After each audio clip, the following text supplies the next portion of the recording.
Good morning, good afternoon, or good evening, wherever you might be in this fine world. You're listening to the Startup Selling Show Talking Sales with Scott Sambucci. As you may have guessed, it's me, Serena, the show's producer, back again for another takeover.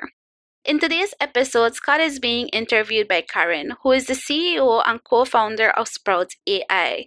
They dive into some engaging topics, including how to take your event strategy to the next level using personalized outreach and automation. They also talk about the discipline it takes to manage a hectic life as a founder, and lastly, touch on the importance of building a research led sales culture as you scale. Scott also shares some of his golden nuggets from his book, Stop Hustling, Start Scaling, including his insights on how to transition from startup to ramp up and eventually scale up. It's a conversation packed with actionable items, so stay tuned and enjoy the episode.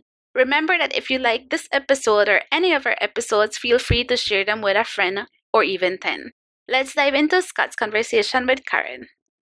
Hey everyone, welcome to the podcast. Our guest for today's LinkedIn Live is Scott Sambucci. He's the founder and CEO of Sales Qualia, where he specializes in helping enterprise technology startups scale their revenue and sales teams. So this is going to be exciting. He's got 25 years of experience in enterprise sales and has been instrumental in building repeatable and scalable sales processes. He's also the author of Stop Hustling, Start Scaling, and a speaker at TEDx and the Lean Startup Conference. Welcome, Scott. Scott, Thank you. Really excited to have you here. Absolutely thrilled to be here. Thanks for having me on the show. Right. So we'll jump right into it. Let's do it. Tell us a little bit about your career with enterprise sales, marketing, and product management. Yeah. What's the journey so far, and how did you find Sales Qualia? Yeah, great question. I'll do the relatively short version. So out of college, I was a history major, which means I was unemployable except for basically sales or working at a museum. So I was fortunate enough to wear down a sales manager at a company called Prentice Hall, which is now Pearson Education, and got myself a job selling college textbooks to university. So if you remember in university, whenever you tried to return back a used book and the bookstore said, no, we're not taking that book back anymore because there's a new edition, I was the guy that was selling the new edition. So I basically, that first year, I just dedicated myself. I was like 22, single, work from home on an outside sales job. And I literally read one sales book every week. I would go to Barnes & Noble, buy a book, read that book, and ended up having a really good year. I was number one in my discipline, number 5 in the company overall. So this is going back 25 years. So back then the company was like, wow, who's this young kid that he's just like doing this great sales work? And I started actually doing training for our local district. And back then I was like, wow, this is kind of fun. Like I enjoyed it. So fast forward, a few years, and I'm out in Silicon Valley doing sales. And as I was working with startups, what I realized is that a lot of founders out there, especially enterprise tech founders, they've had this like wonderful idea for a product. They're solving a huge problem for the kinds of companies that they're selling to. And a lot of times they had their own personal experience with that problem. They might have worked at a bank, they might have worked at a hospital, they might have worked at a pharmaceutical company. And they're like, wow, somebody's got to modernize the tech stack, and that someone's going to be me. And so they have this great product, solving an important problem, bringing a lot of value, but they were just missing, like, how do I actually sell to the enterprise? Oftentimes thinking it's some kind of like magical black box thing. And so what I realized is like, well, sales, you use the word process a lot in my introduction. Like sales is really just a process. So as a founder of a company, we even use the words like the fundraising process, the engineering process, the product development process, the hiring process, the management process. Everything's a process in a company. Sales is no different. It's not like sales is some weird part of your business. Sales is just another set of systems that need to be developed and installed and documented and followed. And that's where I started doing workshops out in Silicon Valley, just kind of teaching other founders what I was learning as I was working at startups. That led to a couple workshops, led to a couple people after the workshops asking me if I did coaching. Did that enough times over 3 or 4 years as kind of a side gig, where there was a point where I'm like, hey, there's actually a business here. And so I stepped away from being the leader of a sales team at a startup to now coaching and consulting with startups all over the world. Great. So tons of experience. Scott, like off the bat, how do you go from 0 to 1? How do you go from 1 to 10? What's the secret sauce? Like, Yeah, and I'm assuming you're talking about revenue, 0 to 1 million in revenue. yes, 1 to and 1 10. to 10, Yeah. right? Like ARR revenue, either of the two. Yeah. Founders and for like people who are scaling businesses in this tough environment. Yep. Let's work. Like, give us the goss. Yeah. So one of the frameworks I teach all the time to the founders that come to our workshops and that we work with in our coaching program, we call this going from founder led to founder less selling. Now, the less doesn't mean without the founder; it just means less of the founder being involved.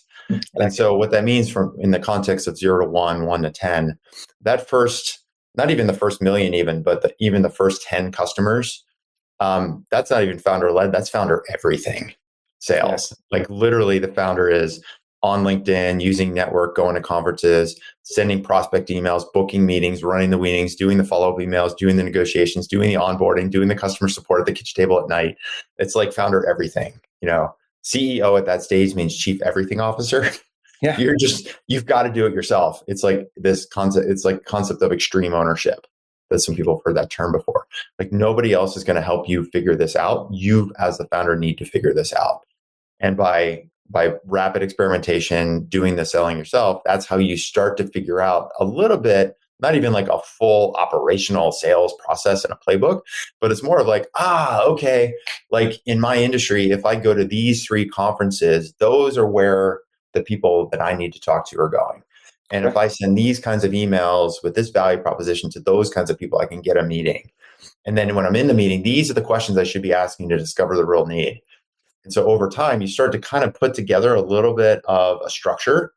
And that's where you go from founder everything to founder led, because now you can start leading a small team of people. It might be a couple of SDRs that are helping you with account development and business development and lead gen. It might be some customer success people on the back end helping you with customer support. But you're probably still leading the sales effort. So that's going to be in your 0 to 1, and even from like 1 to 3 million in revenue. Once you get to about 3 million in revenue, a couple of things will change. Like one is over the repeatable nature of you over and over doing sales, you'll start to fine tune. Okay, this is the lead gen strategies that we take. This is how we do customer discovery. This is how we do our demos. This is how we price. This is how we implement. This is how we onboard. This is how we service. To a point where now there should be enough sales, enough leads happening that you can't do it all. And that's where you go to founder less. And that's when you start hiring a team of account executives. At that point, you're probably hiring a VP of sales, your first VP of sales at that basically around that $3 million mark. And that VP of sales should be getting you from the 3 to 10. And then the multiples from there are like 10 to 30, 30 to 100, 100 plus. So that's how we think about it. It's like starts with founder everything, goes to founder led, and then goes to founder less. Right. No, and you make it sound easy, right? Like simple, not easy. 10 to 100, right? But like which, like you said, like use the emails, get the meetings. Any thoughts on like everyone is saying emails are getting lower and lower response rates because of all the GPT, and everyone can write a well-crafted email. Yeah. Right.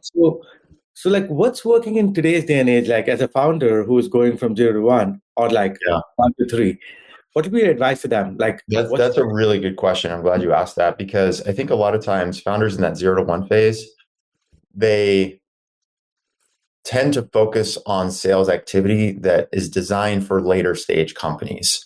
So you mentioned email as an example. So everyone talks about email and outbound prospecting, and do your outbound, do your emails, do your LinkedIn, do your phone calls. The challenge with doing outbound emails in that 0 to 1 phase is that the only way for an email to be effective is for you to, number one, know exactly who are your target accounts, like what kinds of companies are we selling to. Because if you're selling an enterprise solution, it may well be over time you could sell to banks and insurance companies and healthcare providers and a bunch of other industries. There's probably a TAM in the billions. But for now, when you're first starting out, you got to figure out like what's the kernel, what's that ideal customer profile. I know you talk about this on your website all the time. What's your ICP? Because until you dial in your market and you dial in the right people at those companies and understand what they're responding to and what the real problem is, until you know those things, you actually can't do outbound effectively. Because like, are you going to email the world and every executive and just like batch and blast out emails hoping you get a meeting? That's not going to work. And so for that 0 to 1 phase, what I always tell our founders is like, assumably you started this company because you have experience in an industry. So you probably have network. You probably have people you could call on to introduce you or could directly be customers. So you've got network, you've got referrals. Events can be really effective because you can be very targeted about this event is an insurance business and those insurance executives that we want to target are going to be there. So I can just line up 20 meetings for myself in 3 days. So a lot of it is just more like owning the process from within. What do I know and who do I know first? Then as you start to develop your message and your targeting and you figure out what the value is that you're bringing in the problem statements, now you've got the kernel of information you need in order to build an effective outreach strategy with good messaging so that outbound can work. So for most of the companies we coach, we tell them don't do outbound until you have at least 10 customers and probably until you get to the first $1 million in revenue. Outbound in some ways is going to be a lower rate of success than doing the other type of sales development work. And the other type, like you mentioned, would be know your ICP really well, probably go through some warm intros or referral networks. Would that be the... Yeah, so warm. So for example, especially if you're selling enterprise, another way to think about entering into big organizations is through partners like consulting companies. Now it could be, we like to think about Deloitte and Accenture and all of those huge consulting companies. Those are enterprises in themselves and hard to navigate. But if you can find even smaller consulting companies that are already working with the C-suite or the executive suite at those target accounts, now if you get an introduction from them or you figure out how to co-sell, where they're going to sell the consulting piece and you're going to sell the technology piece that they're going to help implement, now you're sliding into that room of executives that otherwise you may never, or at least it would take a really long time for you to get in from a cold standpoint. So partnerships like that and channel partnerships can be really effective. Not that you're going to rely on Deloitte or Accenture or PwC to do the selling for you. You're just looking for them to crack the door open and get you in the room so that you can explain your value proposition and show that, say, bank executive how you might be able to help them. Sure. And then Scott, I'll just dig a little deeper here, right? Like partner channel is super critical, but like early stages, even 1 to 10, right? Why do they listen to you? How do you get them, convince them to actually partner with you? Like first, how do you find them? Then how do you convince them to do the sale? Like early on that journey, like just share some nuggets with us. Yeah, great question. So part of it is like treating your prospecting for a partner just like you would treat your prospecting for your target account. Meaning that, let's take a huge organization like Accenture, and I'll use banking as a sector because that's where I have a lot of personal experience. So within this monolith of Accenture, there is a team of people that focuses on the banking sector. And more specifically, there are people that focus on, say, community banks or people that focus on the top 20, largest banks in the US. So those people are going to conferences just like you are. And so when looking at, you sign up for the conference, you get access to the mobile app, go find those consultants and figure out who they are and get that initial meeting with them, explain what you do, first of all, and what's in it for them. So it's not that, hey, Karan, I saw you're a consultant at Accenture. I'd love to meet with you so you can sell my stuff for me. Like that's not going to work. But if instead you think in what they care about, well, they care about billable hours. They care about value to the customer. They think about stickiness to their end client. So you position, just like you would a sales pitch to a big company, you would position that conversation to the consultant and say, look, one of the things we know is that as a consultant, you're often making recommendations around technology. And sometimes, you're not a software company that's actually going to implement. But this is a case where if you brought us in as a partner to be one of the solutions you would recommend, or bring us in as an authority voice, and maybe there's a certain part of, say, in banking right now, digital onboarding is a huge issue right now. Customer retention is a huge issue right now. Getting new deposits from consumers is a huge issue right now. And if your company happens to have a solution that helps with those things, then you tell the consultant, like, why don't you have us come in? We can even do like a 2-hour workshop for your end client about innovations when it comes to customer onboarding, retention, and getting new deposits, so that you're adding value to that relationship and you're getting in the door in a high value way and an education way, not just based on, hey, I got this product I want to pitch you. So you want to, just like anything, you want to position what you're doing in the mind of who you're talking to. So they go, this is how it's going to help me. Because we're all very selfish. Yeah, right? no, Nobody does things altruistically. One challenge I've seen founders face is, hey, I don't even know if you're going to be around next year. Like, why should I bring you to any of my customers? Right? Like, again, Fair early point. stage, you don't have the bank balance, you don't have like the scale, which kind of sometimes, at least, especially for the big four, right? Like Accenture, Deloitte. Sure, and that's why I would say, like, just targeting the big four. I'm using Accenture as an example, but there's plenty of, like, I was at a conference, an insurance conference called Insure Tech Connect or Insure Tech Connect or something in New York back in May. And one of the people that was on the mobile app was a guy who was recently had left a very large insurance company. He was a CIO or CTO of a business division there. And he also had a history. He worked not just at one large insurance company. He actually, over the course of his career, 30 years, he worked at 4 large insurance companies. So these are companies like USAA, Allstate, like, companies from TV commercials. Yeah. But he recently left the corporate world to do his own consulting business. And so that kind of person, I was like, hey, name, saw that you have this big experience. One of the things that we're doing here at I was at the conference on behalf of Naya One, a company I'm consulting for. This is one of the problems that we're solving. I'm curious to know if you hit those problems when you were running tech organizations. And if it is, I'd love to grab a few minutes to share what we do and talk about how we might be able to help each other out. Yeah. So that's a case where it's like an individual, it's a guy who put a shingle up, got tons of experience. Through that meeting, it led to introductions because he's like, oh, now I understand what you do. I can introduce you to this person at USAA or that person over at Aflac or this person at Allstate.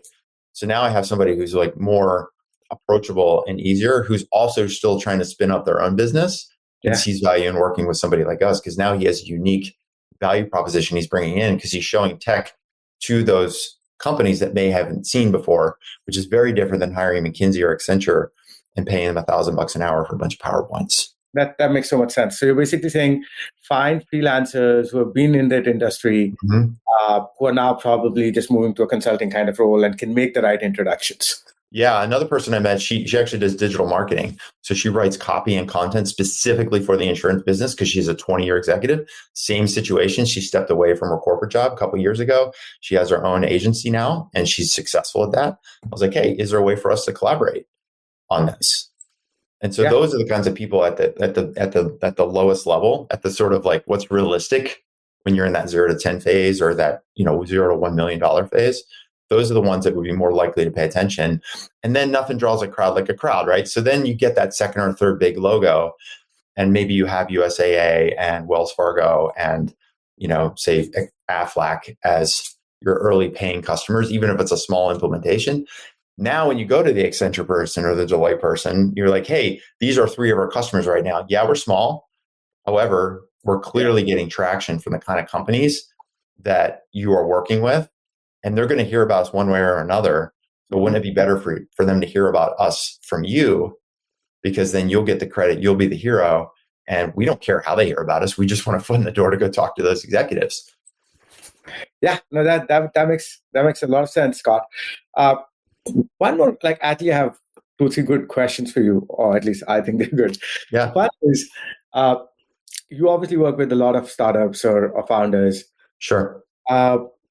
What have you seen as the secret to success between someone who takes the same advice and really hits it big versus someone who could not make it? Obviously, there could be market factors, but if you have to boil it down to internal company-related factors, right? What has been your learning?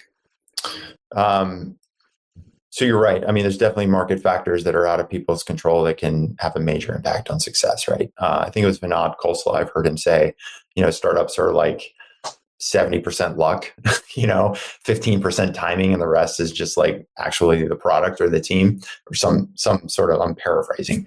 So there's definitely a lot of luck involved. However, what you got to do, I always think about how do I reduce my variables? Anything I'm doing, whether I'm doing like an ultra run, like a long distance race, or I'm doing business work, sales work, I'm like, I know there's a lot of unknowns. There's a lot of variables that could cause me to be successful or fail.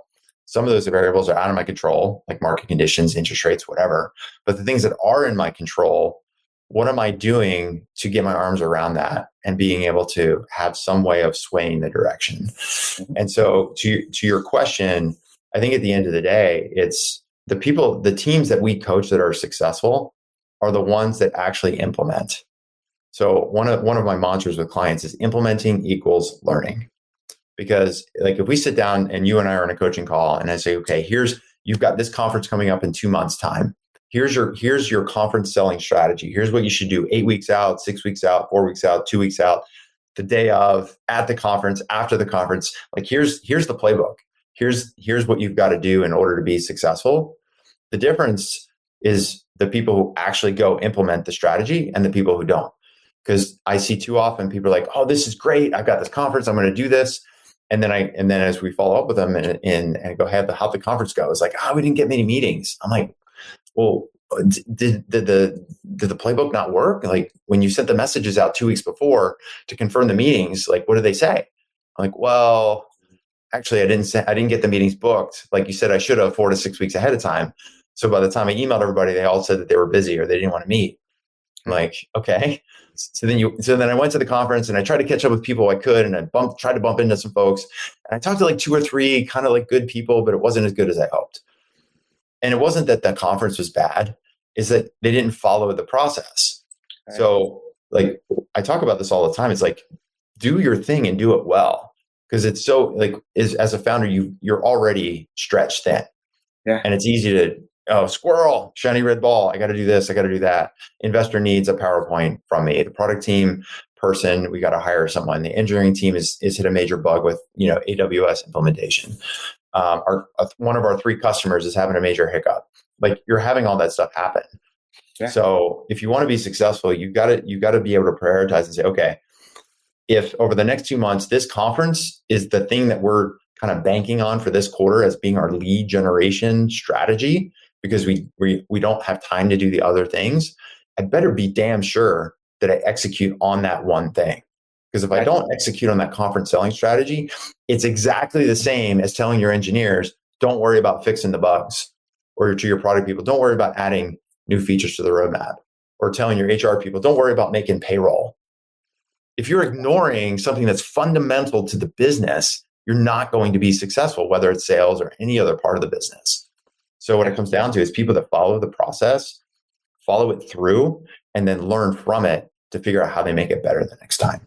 No, that makes so much sense. And Scott, on the event side, right? Like we actually have one module, shameless plug here, which is like, hey, let's get the attendee list, enrich that, qualify that against your ICP, and those who are net new qualified, reach out to them with personalized messaging and pre-book meetings. And Scott's like automating that whole process, like the whole workflow, right? But there's so many tools available to make it easy. You're not hiring the robots to do the work for you. You're hiring the robots to help you do the work that needs to be done effectively and efficiently. Yep. And this question, right? Like you said, focus and implement. I saw you are like a ultra marathon runner, right? And you obviously are like fit and well built, and you have this calendar. No, absolutely. I like it's an aspiration to get to some level of where you're at in terms of fitness, right? And and also like you talked about this calendar where you have like this color coded stuff. Like how does the whole fitness and discipline impact your day-to-day work? And for founders, right, like we're always scattered, we're always doing 20,000 things. Yeah. How do you focus? How do you bring this discipline and that dogged one-mindedness to get things done? So one, I've got a lot of personal aspirations, right? I like to do ultra running, and if I do a race, I want to do it well. I want to be a good dad, so I spend time with my son, and I coach a soccer team, and I don't want to just coach the team. I want to coach the team to do well. I want to be a good partner with my wife, so I don't want to just like hang around and be in the house. I want to do fun things. Business, I want to have a good business that grows. I want to help clients. And so when you start thinking about all those things we're trying to do every day, there's a lot of stuff that we want to do. So one is like prioritizing what's the most important thing to me. in this day, week, month, quarter, whatever. Both the discipline piece and the calendaring that I talked about in this blog post, and I've talked about in different podcasts. What this comes down to is just really understanding how much time it takes to do things well. So as an example, like if I know in my training regimen that, part of my training, if I'm gearing up for a big race on a Saturday, I'm going to have to go out and do a 20-mile run. Now, a 20-mile run, in order for me to get to a place where I can do a 20-mile run with some hills, at least from where I live, it's like a good hour drive. And so in order to be at the place to start the run at 5 o'clock in the morning, I got to wake up at 3:30. And I wake up at 3:30, I get in the car, I have all my stuff packed from the night before. So all I have to do is throw it in the truck and then get out there and meet my friends and do that 20-mile run that we said we were going to start at 5. And then that run that goes 20 miles is probably going to take about 5 hours. So now that brings me to whatever, 10 o'clock in the morning, maybe 10:30, and then I got to drive home. I got to account for that drive home as well. So that 20-mile run is not just the 5 hours. That 20-mile run is really like 8 to 10 hours. Yeah. And so I put that in my calendar. And I tell my wife, like she doesn't care I get up at 3:30 because she doesn't get up till 7 on a Saturday, right? So she's like, whatever, you're not here, I'm sleeping. But it's when am I coming home? Because she has things she wants to do. Like we own a couple of horses. That's her passion. She loves to go out to the barn. She wants to know, when am I going to be back so that she can go to the barn, so that my son isn't left home by himself for too long. He's 12, he can manage himself, but he doesn't need to be home all day, right? Who's going to do what? So it's like creating those buffers and knowing exactly how long things actually take. And what that means for enterprise sales specifically.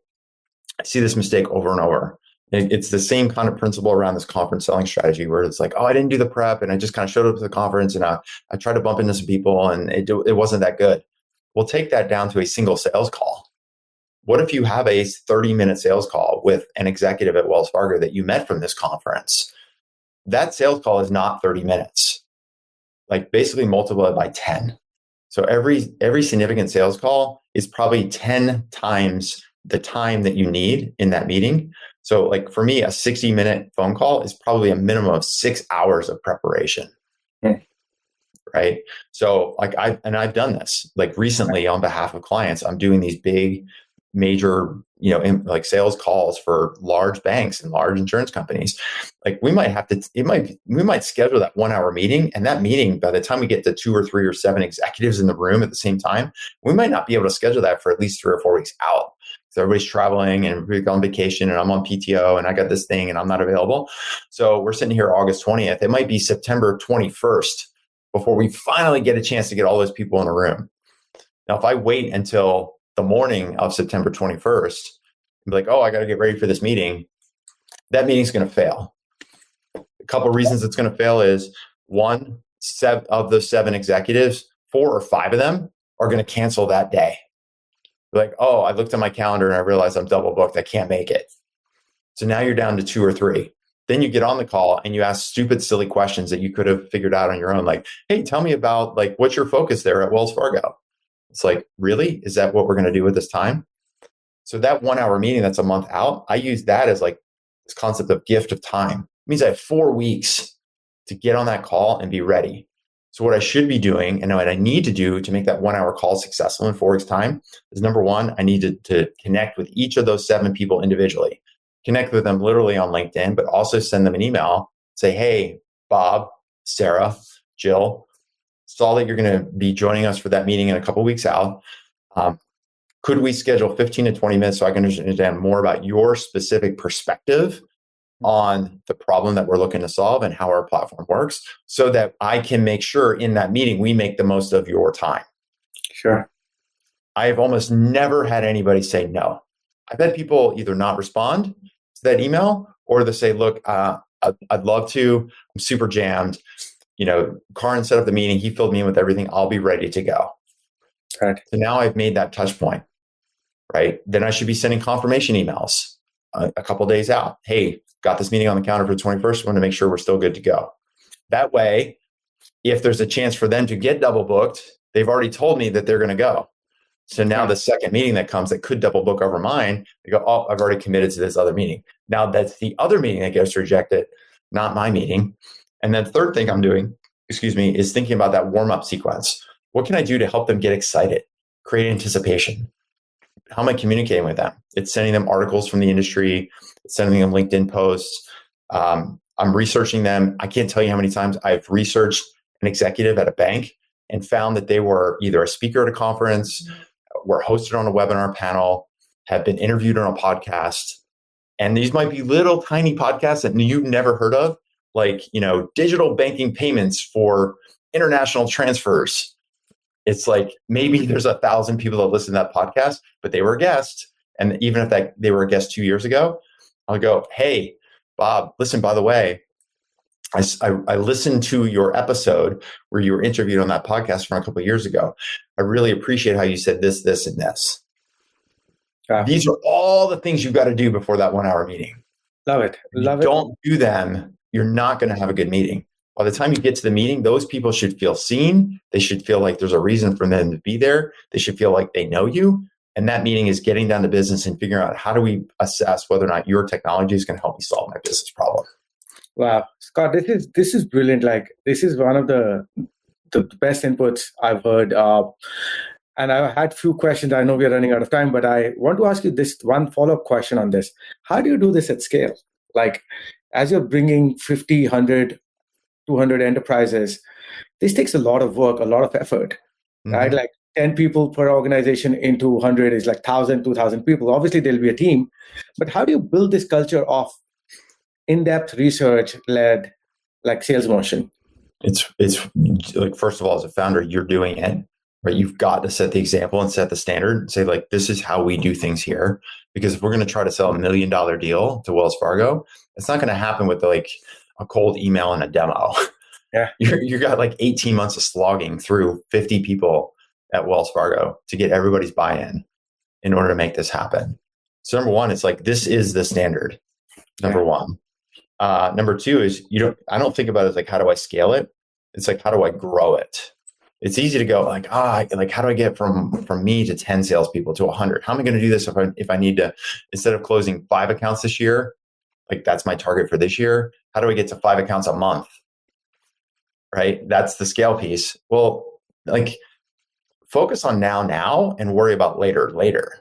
The now is, how do I get it from me doing 5 accounts in a year to teaching someone else so that they can do 5 accounts in a year, or maybe teaching 2 people how they can each do 5 in a year. And if I can do that effectively, because if I can't do that effectively, I can't even get 1 person or 2 people to repeat what I can do, I got problems. I'm never going to get the scale because it's always going to be founder everything, and that doesn't scale and that's not going to grow. So it's like, think incrementally. Okay, in the next year, can I get 2 or 3 salespeople each to do 5 deals? And if I can get that, my revenue is going to grow. I'm going to show my investors that I have the ability to begin scaling this thing. And then you go, okay, now I got 3 people. How do I get those 3 to teach 3 people of their own? How do I get to 10 sales reps in the next 18 to 24 months? It's really building that culture. Incrementally. It's like running, right? Yeah. If I'm going to go run 100 miles, I don't sign up for a race and be like, oh my God, how am I going to run 100 miles in 6 months? I'm like, how do I go run 20 miles this week for training? How do I go do 4 5-mile runs between now and next Sunday? Let me do that. And then the week after that, how do I do 24 miles? How do I start doing some weightlifting? How do I start working my way up over time and just week to week, focusing on the training for that week? And incrementally it grows to the point where now I can knock out a 100-mile race and run 100 miles in 24, 25, 26 hours. It didn't happen overnight. It's incremental improvements. Right. And final 2 questions. One is stop hustling, start scaling. Yeah. What are like the top 3 insights from the book? Top 3 insights. So the title of the book, Stop Hustling, Start Scaling, is referring to this whole concept. Like, at the early stage, you have to hustle. It's hustle, grind, grit, founder everything, kitchen table, LinkedIn, begging friends for meetings. Like, that's just the way it is. That's how you get from 0 to 1. But you do need to start scaling, right? And so a couple of the key things that I talk about in the book is it's really about, number one, how do we get repeatable revenue before you get scalable revenue? So most startups think about, well, there's startup, and then I get some investment money, and then I'm told by the investors, go scale. Well, it's actually skipping a step. There's a step between startup and scale up. And it's called ramp up. And the ramp up phase is about documenting your process, understanding what works, understanding what doesn't work. Just like an engineer, when they're coding, in their documentation of their code, they write down all the things they tried that didn't work. And then they go, this is the code fix that actually did work. It's the same with your sales process. That ramp up phase is about how you go from one founder to one or two salespeople, from two salespeople to four salespeople, 4 to 6. Then you're going to be ready to scale. So I think the biggest takeaway in this book, if there was just one thing, is like there's not startup and scale up. There's startup, ramp up, then you scale up, and you can't skip steps. Right. And your favorite marketing tools, like sales and marketing tools, which you've used, which you think are super valuable? First one for me is LinkedIn. It's just insane how easy it is to find information, not just to connect with people, but reading their posts. What are they linking to? When you see a post from an executive that tags 5 other people on their team, hey, I just want to thank these 5 people for joining me at this conference or joining me for this session that we ran at this workshop. It's like, oh, I just got the names of 5 more people in the organization that I probably should follow up with. So I love that. There's a plugin called the org.com, which is great because it's not 100% accurate, but it gives you some context. It's like what you do is when you open up a LinkedIn page, it shows you where that person sits in the organization or where they report up to. So that's really helpful. Those are like basic things that I use. I've used outbound software. I've definitely used software like yours that helps to do a lot of like the core research and to what's the word that you use to describe how you're filling in information? Like net new, qualified, enrich. Yes, that's the word I'm looking for. Yeah. So I think those kinds of tools are hugely helpful just from an efficiency standpoint. Like if I can have a list of these are my top 50 bank accounts that I'm targeting, and these are 10 executives that I think are the right fit. Like, let me just pop them into a platform that can just enrich that information, get their email address, their LinkedIn address, understand more about them so that I'm not spending time clicking through on spreadsheets. So that's how I think about it. More so than marketing tools. It's just like, what are basic sales tools that make my life easy and give me insights about the customers that I want to target? Okay. Thanks, Scott. This has been an amazing session. I love the insights and look forward to keeping in touch. Thanks so much for having me on the show. Cheers.